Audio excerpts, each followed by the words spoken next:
Hey everyone, welcome back for another deep dive. And today, we're really hitting the gas. Yeah. We're looking at the future of Formula One. The future. Specifically, those big regulation changes coming up in 2026.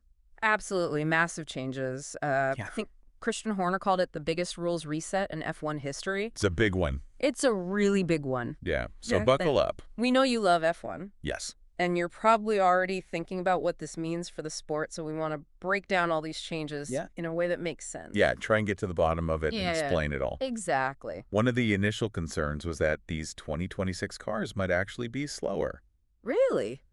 FIA single-seater director Nicholas Tombazis initially predicted that they could be as much as 2 seconds. 2 seconds? A lap slower. Wow. That's compared to the current cars. Yeah, that's a huge difference. It's a lifetime in Formula One. So are they doing anything to address that? Well, they have been tweaking the regulations, and there were some really key modifications that were approved at the end of 2022. Okay. And those are designed to boost downforce and cornering speeds. So is that fear of slower cars starting to fade away then? Well, McLaren team principal Andrea Stella seems to think, so he's been quoted as saying that the projected cornering speeds are much more convincing. Okay. Now, but it's not just about adding more downforce. Right. It's also about how that downforce is achieved. Yep. And this leads us to some pretty big physical changes to the cars themselves. Okay, I'm ready. What are we talking about? The 2026 cars are going to be 10 centimeters narrower. Okay. And they're going to have a 20 centimeter shorter wheelbase. That's a significantly smaller car. That's a much smaller footprint on the track. Yeah, it makes you wonder how that's going to affect things like overtaking. Exactly. Just those wheel-to-wheel battles. Big changes. And on top of that, they're also slimming down the minimum weight, including tires, is dropping from 800 kilograms. Wow. To around 760. So these are leaner, meaner machines. Yeah, much leaner, potentially faster, but with a completely different look and feel on the track. Yeah, I can already picture like these nimble darting machines. Yeah. But let's get to the heart of it. Okay. The power unit. Okay. What's changing there? This is where things get really revolutionary. Okay. The 2026 regulations bring the first major power unit overhaul since 2014. Wow. And it's a huge shift towards hybrid technology. Okay. We're talking about almost a 50-50 split between the internal combustion engine and electric power. 50-50, that's a big jump. Does that mean the roar of the F1 engine is going to be gone? Well, not necessarily. The V6 engine will still be there. Okay. But the electric motor is getting a serious power boost. Yeah. We're going from 120 kilowatts to a whopping 350. Wow, so that's like 470 brake horsepower. Yeah. From the electric motor alone. That's more than a lot of sports cars. Yeah, that's incredible. It is. So when you combine that with the internal combustion engine, are we going to be exceeding 1,000 horsepower? Potentially, yeah. It's a whole new era of power and performance. That's impressive. Yeah. But all that extra electric power has to have some design challenges, right? Absolutely. Especially with the heavier batteries. Yeah, you got these powerful new electric components, but they add weight. Right. And the aerodynamic design has to compensate. Okay, so how are they addressing that challenge? Well, design legend Adrian Newey has pointed out that the chassis regulations are very carefully designed to kind of offset the changes in the power unit. Okay. It's all about reducing drag without sacrificing cornering performance. Sounds like a challenge. It is a delicate balance. Yeah, so what kind of innovations are we likely to see? Well, one really exciting development is the introduction of a low-drag straight-line mode. Okay. So imagine the car having adjustable bodywork that can shift downforce between the corners and the straights. Like it morphs? Yeah, like it morphs. To be optimized for different parts of the track. Exactly. It's incredible. That is pretty cool. Is there anything else that's giving designers more freedom? Yeah, actually, recent modifications have eased the restrictions on the front wing design. Okay. So you can have fences underneath now and more intricate bodywork. Okay. And they've also expanded the legality boxes. Okay, hold on. Legality boxes, what are we talking about? So think of it like this, the FIA regulations, they define specific zones on the car where teams can place bodywork. Right. These zones are literally boxes that are outlined in the rule books. Okay. And the 2026 regulations expand these boxes, especially around the side pods and the floor. So that's giving the teams more room to play. Yeah, more room to play and experiment. So we could be seeing some visually very different cars. Exactly. And this is something that a lot of the team principals, including Williams's James Vowles, are excited about. Right. Yeah. He believes that it's going to lead to greater differentiation between the teams. I love that. more variety. Yeah. Okay, but with all this talk about downforce and aero, let's talk about ground effect. Yes. It's been a big topic with the current cars. Yeah. So how does it play into these 2026 regulations? Yeah, that's a great question.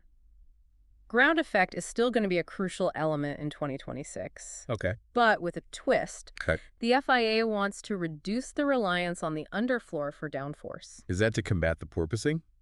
Precisely. I think every driver will be happy about that. Yeah, they're aiming to create a much more stable aerodynamic platform that's less prone to all that bouncing. So how do you reduce that reliance on the underfloor without sacrificing downforce altogether? Well, the Venturi tunnels, which are key to generating ground effect, they'll still be there, Okay. but the overall dependence on them will be lessened. So it's like finding that perfect blend of ingredients for the best performance and stability. That's a great analogy, and it's not an easy task. Right. FIA single-seater director Nicholas Tombazis admitted that they learned some tough lessons. Oh, yeah.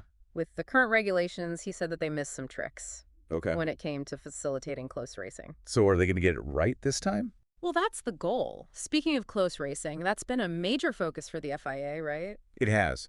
How are these new regulations designed to promote more overtaking? One key area is the design of the rear wing and the diffuser. Okay. Now, the FIA are still finalizing these regulations, Okay. but the goal is to try and minimize the turbulent wake behind the cars. So that dirty air. Exactly. That makes it so hard for cars to follow each other. Yeah. By reducing that turbulent wake, drivers should be able to follow more closely without losing as much downforce, Right. which will lead to more overtaking opportunities. So they really are paying attention to every little detail They are. to try and improve the on-track action. Absolutely. But with all these changes and unknowns, are there still some big question marks? Yeah, you're right. One of the biggest unknowns is lap times. I can imagine those high-speed circuits Yeah. like Monza are going to be really interesting. Absolutely. The cars will need to harvest energy even during qualifying laps, which could affect their overall performance, especially on those high-speed tracks. So energy management's going to be crucial. Very crucial. But do you feel like overall the FIA is on the right track? I do. They've clearly learned from the current regulations, and they're addressing the key issues that have been raised. Right. They seem determined to deliver a new era of F1 racing that's visually stunning, technologically advanced, Okay. and most importantly, incredibly exciting to watch. Well, I'm definitely more excited than ever to see these 2026 cars Yeah. hit the track. I think we all are. It's going to be a fascinating new chapter in F1 history. It is. Yeah, it'll be really fascinating to see how teams interpret all these regulations. Yeah. You know, we were talking about the expanded legality boxes. Yeah. And I think those are going to lead to some really creative designs. Okay, so let's go back to those legality boxes you mentioned. They give the designers more freedom, especially around the side pods. Yeah. Paint me a picture. Okay. What could we see? Well, think back to the pre-2022 cars with all those intricate winglets and barge boards. Oh, yeah. It was incredibly complex, almost like aerodynamic works of art. They were mesmerizing to watch, but they also created a lot of that turbulent air, Yes. which made it hard for cars to follow each other. Exactly. And while we're probably not going to see a complete return to that era, these expanded legality boxes give teams more scope to manipulate airflow in similar ways. Okay. So we might see a resurgence of all those clever aero devices, especially around the front of the floor and the side pods. So more winglets and vanes and things. Potentially, yeah. Remember, these legality boxes basically give designers a bigger canvas to work with. Right. They can now place bodywork in areas that were previously off limits. So like a whole new world of possibilities. Exactly, a whole new world of aerodynamic possibilities. It sounds very technical. Break it down for me. Okay. What are these flow conditioning devices actually doing? So it's all about shaping the airflow.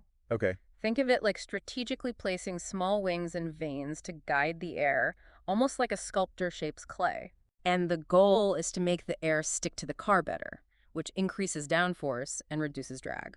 So it's not just about adding more wings, it's about where they're placed. Exactly. It's about placing them in the most effective positions to optimize the airflow.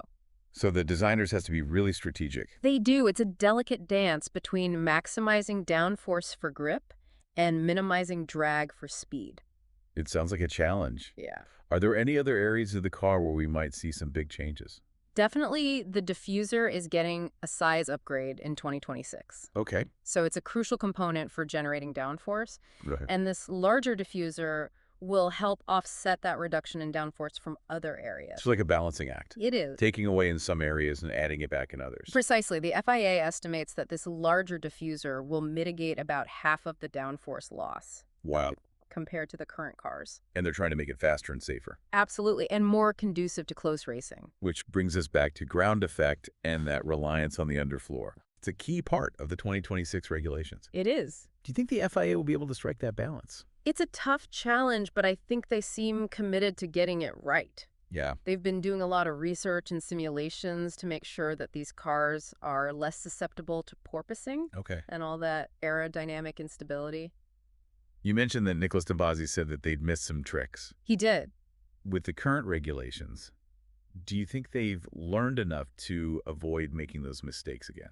I think so. I think they're being very meticulous. Okay. They're evaluating every detail Yeah. to make sure it contributes to those overall goals of closer racing. Right. Improved safety and better performance, for example. They're still fine-tuning the regulations Really? for the rear wing and diffuser edges. That seems late in the game. It might seem that way, but these regulations are so complex. It's like this giant jigsaw puzzle. Okay. And the FIA is making sure every piece fits perfectly. Right. They don't want to miss anything that could affect the racing. Yeah, they want to get it right. Absolutely. But with all this technical stuff, what kind of racing can we actually expect? That is the million-dollar question, isn't it? It is. It's too early to say for sure, but if the FIA's vision comes to fruition, Yeah. we should see closer racing, more overtaking opportunities, Okay. and a greater emphasis on driver skill. So are you optimistic? I am. I think the FIA is definitely taking a really proactive approach. They're trying to address the issues that have kind of plagued the sport Okay. in recent years. Right. They're really striving to create this more balanced playing field where driver talent and strategic decisions are more important than ever. And hopefully some cool-looking cars. Yes, and those expanded legality boxes should lead to much more variety on the grid. Imagine. Yeah, imagine all those cars.